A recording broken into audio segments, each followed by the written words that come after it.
मैं सामरी हूँ, तू यहूदी है, तू मुझसे पानी क्यों मांग रहा है?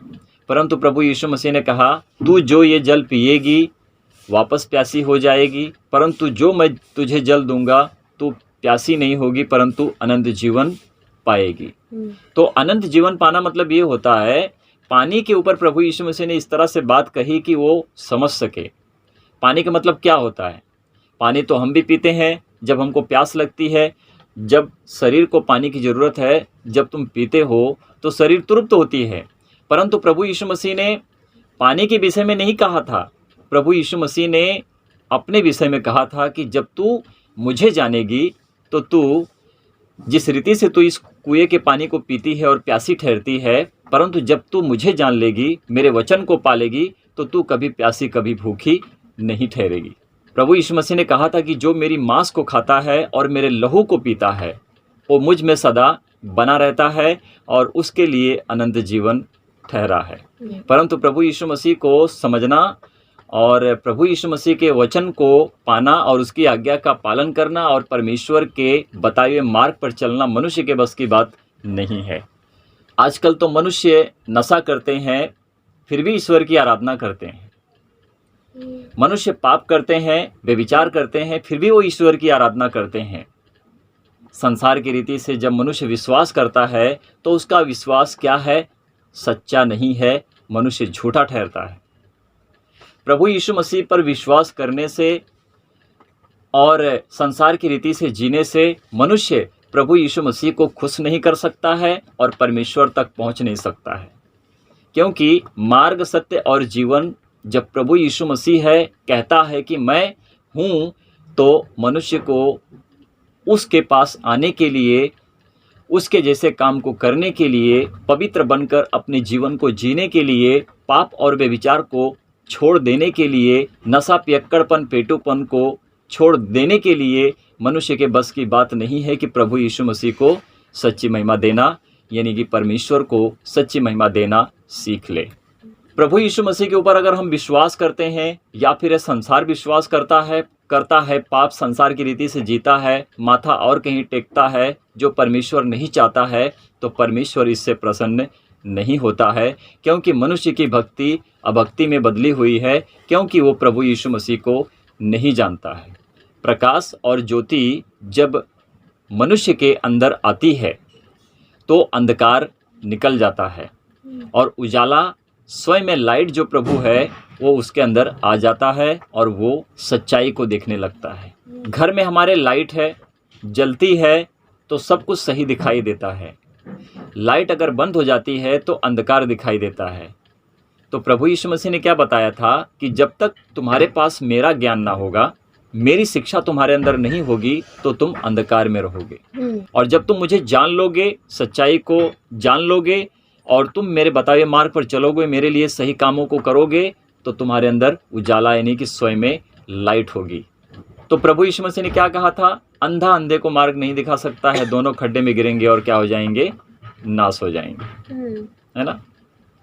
तो संसार जो अंधकार में है वो उजाले में कैसे आ सकता है? वो नहीं आ सकता है, क्योंकि एक अंधकार में मनुष्य जीने वाला अंधकार को उजाले में नहीं ला सकता है। उसके लिए लाइट की जरूरत पड़ती है ना। जब तक लाइट घर में नहीं जलेगी तब तक उजाला नहीं आ सकता है और ना तो आएगा। उजाला तभी आएगा कि जब घर में प्रकाश होगा। तो उसी रीति से जब हमारे जीवन में प्रभु का प्रकाश होता है, प्रभु का वचन होता है, प्रभु की सच्चाई हमारे अंदर पलने लगती है, अनंत जीवन को जब हम पा लेते हैं, तो हमारी आंखें सच्चाई को देखने लगती हैं और बुराई को परमेश्वर हमारे जीवन से दूर करते जाता है। पृथ्वी का प्रभु, पृथ्वी का परमेश्वर पृथ्वी के ऊपर रह जाएंगे, परंतु स्वर्ग का प्रभु, स्वर्ग का परमेश्वर हमारे जीवन में आता है और हमें बचाता है और हमें हर दुख से, तकलीफ से, संकट और कलेश से जब मनुष्य दीन होकर परमेश्वर को जानकर प्रभु यीशु मसीह के नाम से परमेश्वर को सच्ची महिमा देने लगते हैं, तो उनके जीवन में प्रकाश होता है। आमीन। तो प्रभु यीशु मसीह ने कहा कि जगत की ज्योति मैं हूँ, जो मुझे जानेगा, जो मेरे पास आएगा, वो अनंत जीवन को पाएगा। वही जानेगा कि परमेश्वर कौन है। कितनी बार प्रभु यीशु मसीह ने बताया है कि मैं हूँ। मैं हूँ का मतलब कि परमेश्वर है। मैंने कल परसों में एक वीडियो देखा था, वहाँ पर एक मुसलमान से पूछ रहा है, कौन सा ऐसा नबी है कि जो अब तक जीवित है और वही आएगा। उसने क्या कहा मालूम है? ईसा अलैहिस्सलाम वही आएंगे। तो चलो ठीक है, वो प्रभु यीशु मसीह को नबी बनाते हैं, नबी मानते हैं। जो उनको मौलाना ने दिखाया, जो उन्होंने सुना, उसकी वजह से वो क्या कहते हैं कि प्रभु यीशु मसीह नबी है। और उनकी कुरान की पुस्तक में ये भी लिखा है कि प्रभु यीशु मसीह नबी है। परंतु जब हम पवित्र शास्त्र बाइबल को पढ़ते हैं और उनसे कहो कि वो पवित्र शास्त्र बाइबल को पढ़ें, तो कतई नहीं पढ़ेंगे, क्योंकि उनको मौलाना ने इस तरह से सिखाया है कि तुम उस पुस्तक को पढ़ोगे तो तुम भरमाए जाओगे, दिमाग जो तुम्हारा है काम नहीं करेगा, और तुम कभी भी पवित्र शास्त्र बाइबल को पढ़ना नहीं, क्योंकि पवित्र शास्त्र बाइबल तुम्हारे लिए नहीं है। पवित्र शास्त्र बाइबल करप्ट हो चुकी है। अगर वो पवित्र शास्त्र बाइबल पढ़ते तो उनकी आंखें खुल जाती और वो प्रकाश को पा लेते। इसीलिए वो अंधकार में है और उनके जीवन में उजाला नहीं है। तो अपने जीवन में उजाला पाने के लिए हमको प्रभु यीशु मसीह को अपनाना पड़ेगा। प्रभु यीशु मसीह जब पवित्र है तो उसके जैसे हमको काम को करना पड़ेगा। हम प्रभु यीशु मसीह के जैसे काम नहीं करेंगे तो हम पवित्र नहीं ठहरेंगे। हमारा सारा काम किया हुआ व्यर्थ होगा, क्योंकि हमारी भक्ति अभक्ति में बदल चुकी है। इसीलिए कि जब हम प्रभु यीशु मसीह को नहीं जानते हैं तो हमारा विश्वास और हमारा कर्म सब कुछ व्यर्थ है, क्योंकि हम संसार की रीति से अंधकार में जीते हैं। प्रभु यीशु मसीह कोई धर्म नहीं है। प्रभु यीशु मसीह कोई जाति नहीं है। प्रभु यीशु मसीह कोई धर्म नहीं कि धर्म बदलेगा। प्रभु यीशु मसीह कोई जाति नहीं कि जात को बदलेगा। प्रभु यीशु मसीह परमेश्वर है, मनुष्य को बदलता है और मनुष्य को अनंत जीवन देता है, क्योंकि प्रभु यीशु मसीह मनुष्य के मन का परिवर्तन करता है, उनके धर्म का परिवर्तन नहीं करता है। कौन मुसलमान है, कौन हिंदू है, कौन आदिवासी, कौन पासी है, ऐसे करके बहुत सारे धर्म हैं कि जो धर्मों के लिए प्रभु यीशु मसीह नहीं आया था। प्रभु यीशु मसीह हमें अनंत जीवन देने के लिए आया था और हमारे अंदर की बुराइयों को हटाने के लिए आया था। परमेश्वर का भय में जीना होता क्या है? परमेश्वर के भय में जीना ये होता है कि हम परमेश्वर के लिए सही बने, परमेश्वर के लिए अच्छे बने, बुरे काम को छोड़ें, अच्छाई से जिएं, अच्छे काम को करें कि परमेश्वर हमारे कामों को देखकर हम पर प्रसन्न हो और हम परमेश्वर की इच्छा को पूरी करने के योग्य ठहरें। इसको बोलते हैं कि जो परमेश्वर का आदर करता है, जो परमेश्वर के वचन का पालन करता है, जो परमेश्वर की आज्ञा का पालन करता है, जो बताए हुए प्रभु के मार्ग पर चलता है, जो दीन होकर जीता है, वही प्रभु के भय से जीता है, क्योंकि वो बुराई से अलग रहता है। आमीन। क्योंकि प्रभु के राज्य में बुराई काम नहीं करती है, पाप और व्यभिचार काम नहीं करता है, क्योंकि अगर मनुष्य इन सारे कामों को कर कर संसार की रीति से जीता है तो परमेश्वर का क्रोध उस मनुष्य के ऊपर सदा बना रहता है और अवश्य है कि वो नाश किया जाता है, क्योंकि वो नहीं जानता है कि परमेश्वर कौन है, परंतु वो जानता है संसार की रीति से कि इस पृथ्वी के ऊपर बहुत सारे ईश्वर और परमेश्वर हैं। मनुष्य कंफ्यूज है। मौलाना कहेगा ये काम करो, फादरी कहेगा वो काम करो, पंडित कहेगा वो काम करो। इसमें दुनिया व्यर्थ में जीती है, क्योंकि उनके अंदर प्रकाश नहीं है। जब हम रुद्र संहिता खंड अध्याय 2 श्लोक 53 में लिखा है और हम पढ़ते हैं, क्या लिखा है देखो यहाँ पर। श्री शिव महापुराण की पुस्तक को लिखने वाले कौन थे? महर्षि वेद व्यास जी थे। लिखा है, ब्रह्मा जी ने नारद को बताया, नारायण के जल में शयन करते समय, शयन का सही अर्थ होता है बुद्धिमान मनुष्य दीनता में सच्चाई से जीता है। आई बात समझ में? आगे देखो क्या लिखा है। शिव जी की इच्छा के अनुसार उनकी नाभि में कमल की उत्पत्ति हुई और ब्रह्मा की भी उत्पत्ति हुई। ब्रह्मा कहते हैं कि शिव जी ने मुझे उत्पन्न किया है। ब्रह्मा जी कहते हैं कि शिव जी ने मुझे उत्पन्न किया है। उनकी नाभि में से कमल की उत्पत्ति हुई और उस कमल में ब्रह्मा की उत्पत्ति हुई, यानी कि कमल को, ब्रह्मा को शिव जी ने ही उत्पन्न किया है। और ब्रह्मा कहते हैं कि मैंने कमल के अतिरिक्त और किसी को नहीं देखा और ना तो मुझे किसी वस्तु का ज्ञान था। जब ब्रह्मा उस कमल से निकलते हैं तो उनका कहना है कि मैंने कमल को छोड़ और किसी को नहीं देखा और ना तो मुझे और किसी वस्तु का ज्ञान था। आगे देखो क्या लिखा है। ब्रह्मा कहते हैं मैं कमल के एक एक पत्ते को पकड़कर नीचे उतरते रहा, 100 साल तक नीचे उतरता रहा, परंतु कमल के जड़ का पता ना लगा सका। 100 साल तक कमल के बहुत सारे पत्ते होते हैं, फूल जो बोलते हैं, फूल के बहुत पत्ते होते हैं, तो एक एक पत्ते को हटा हटा के नीचे उतर रहे थे वो, परंतु वो जड़ कहाँ है उसका पता नहीं लगा सके। आगे देखो क्या लिखा है। और ब्रह्मा जी ज्ञान पाने के चक्कर में तप और जप करने लगे, उनके 4 मुख लाल मस्तक थे। तो मेरा कहने का मतलब है भगवान को भगवान बना रहे, तो भगवान को भगवान ने बनाया, हाँ, और ब्रह्मा ने ही सबको बनाया। हाँ, तो जब ब्रह्मा ने सबको बनाया तो ब्रह्मा में शंकर भी बने, हाँ, है ना, सबको बनाया। मतलब अब आगे जब हम पढ़ते हैं तो वहाँ पर क्या लिखा है कि ब्रह्मा और विष्णु में क्या हुआ, महाघमघोर क्या हुआ, लड़ाई हुई, युद्ध हुआ। ब्रह्मा कहते हैं कि मैंने सब कुछ बनाया और विष्णु कहते हैं कि मैंने सब कुछ बनाया, परंतु ब्रह्मा और विष्णु को किसने बनाया? हाँ, ब्रह्मा को तो शिव ने बनाया, शंकर ने बनाया, और विष्णु को किसने बनाया? जब ब्रह्मा ने 12 वर्ष तक क्या किया, जप किया, तप किया, तब उन्होंने विष्णु को प्राप्त किया।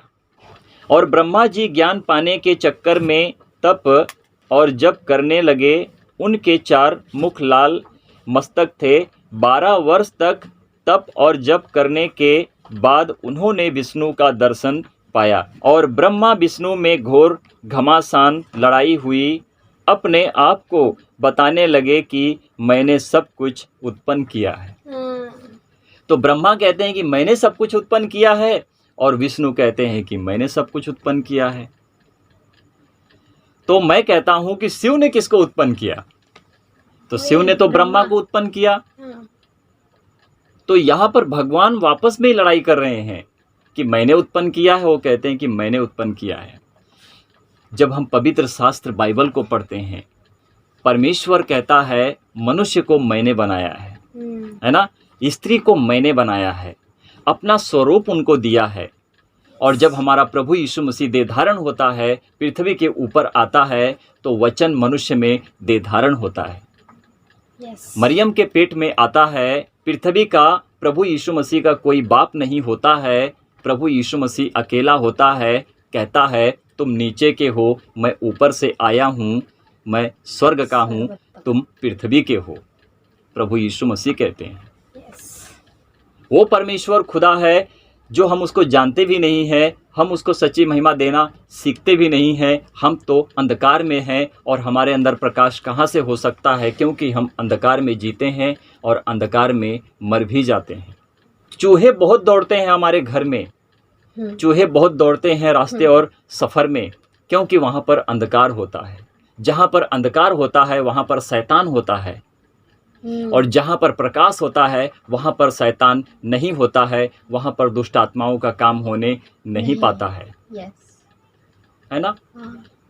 मूर्ख मनुष्य वो है कि जो झूठी कसमें खाता है, परमात्मा की कसम खाता है, अपने बेटे बच्चों की कसम खाता है और कहता है कि मैंने कोई पाप किया ही नहीं है। सबसे बड़ा पापी, महापापी वो मूर्ख मनुष्य होता है कि जो परमात्मा की कसम खाता है। जब हम इन पुस्तकों को पढ़ते हैं तो हमारा और भी विश्वास प्रभु यीशु मसीह में बढ़ने लगता है, क्योंकि हम परमेश्वर को सच्चाई से जानने लगते हैं। पवित्र शास्त्र बाइबल में जो बातें लिखी हैं, जो परमेश्वर ने वचन दिया है, जो परमेश्वर ने कहा है, ये कभी टल नहीं सकते हैं, क्योंकि आकाश और पृथ्वी टल जाएंगे परंतु मेरी बातें, मेरे सब परमेश्वर के वचन कभी ना टलेंगे। प्रभु यीशु मसीह ने कहा, प्रभु यीशु मसीह ने लाजर से कहा कि तू बाहर आया हो, है ना।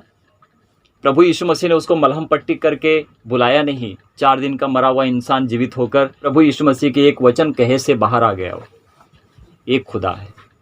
इस पृथ्वी के ऊपर भगवान के नाम तो हम बहुत सुनते हैं, परंतु किसी ने खिला नहीं खाया, किसी ने कोड़े नहीं खाए, कोई मरा नहीं। किसके लिए? हम पापियों के लिए, क्योंकि हम पापी थे, हम बचाए गए तो प्रभु यीशु मसीह ने हमारे लिए अपना प्राण दे दिया और कहा तुम थोड़ी देर तक शोक मनाओगे, थोड़ी देर में तुम क्या करोगे? आनंद मनाओगे। तो हमने शोक किया, फिर हमने आनंद मनाया, क्योंकि जो मर ही नहीं सकता है हमने उसके लिए शोक मनाया, परंतु उसने हमें करके दिखाया कि तुम थोड़ी देर के लिए शोक मनाओगे, तुम मेरी कब्र पे जाओगे, आंसू बहाओगे, थोड़ी देर के बाद तुम आनंद मनाओगे, क्योंकि मैं कब्र में नहीं रहूँगा।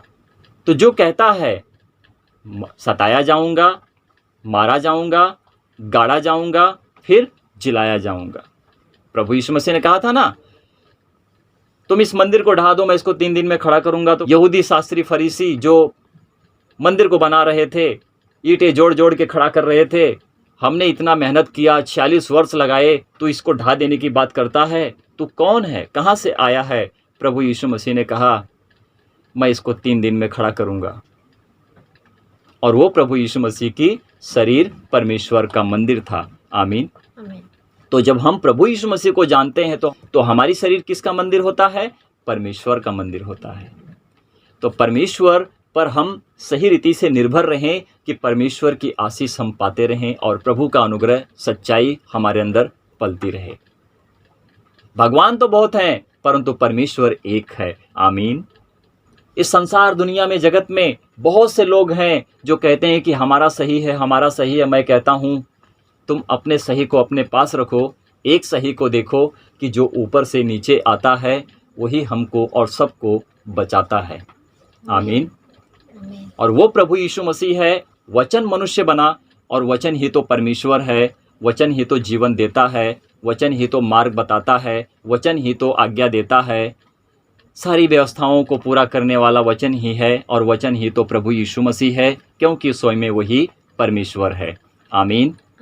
परमेश्वर की महिमा हो। इसीलिए हम और पढ़ें तो और सीखेंगे और जानेंगे। जैसे मैंने कहा, भगवान तो बहुत हैं, देवी देवता तो बहुत हैं, परंतु परमेश्वर एक है। आमीन। और वो प्रभु यीशु मसीह है। तो प्रभु यीशु मसीह के सिवा हम कहीं पर भी उद्धार नहीं पा सकते हैं, और हम कहीं पर भी अच्छे और सच्चे नहीं बन सकते हैं, क्योंकि हम अंधकार में जीते हैं और अंधकार हमको खा जाता है, और अंधकार पर प्रबल तो शैतान है, संसार को भरमा कर वो अपने पृथ्वी के राज्य में खींचता है। और जब हम उसी अंधकार से निकलते हैं, हम लड़ाई लड़ते हैं। किससे? शैतान से। लड़कर जीतकर हम प्रभु में प्रबल होते हैं, क्योंकि हमने लड़ाई करके अपने जीवन को प्राप्त किया है, और वो जीवन हमारा प्रभु यीशु मसीह है। आमीन। आमीन। परमेश्वर की महिमा हो। तो हमारा विश्वास और सबका विश्वास प्रभु यीशु मसीह पर हो कि वो परमेश्वर को जान सकें। और जब तक मनुष्य प्रभु यीशु मसीह को नहीं जान पाएगा, तब तक वो परमेश्वर तक नहीं पहुंच पाएगा। प्रभु यीशु मसीह को जानना, परमेश्वर को पाना, परमेश्वर के पास रहना। प्रभु यीशु मसीह ने जो धर्मी के काम को किया, जो दास बनकर हमको दिखाया, हमको उस रीति से उन सारे कामों को करना है, तभी हम पवित्र होकर प्रभु यीशु मसीह में हम परमेश्वर तक पहुंच जाएंगे, और प्रभु की आशीष हम पर से कभी हटने नहीं पाएगी, और परमेश्वर की छाया के अंदर हम प्रवेश करेंगे और जीवित रहेंगे। अनंत जीवन को हमने पा लिया है, अनंत जीवन को उन्होंने भी पा लिया है जिन्होंने प्रभु यीशु मसीह को जान लिया है। आमीन। परमेश्वर की महिमा हो। आमीन, आमीन और आमीन।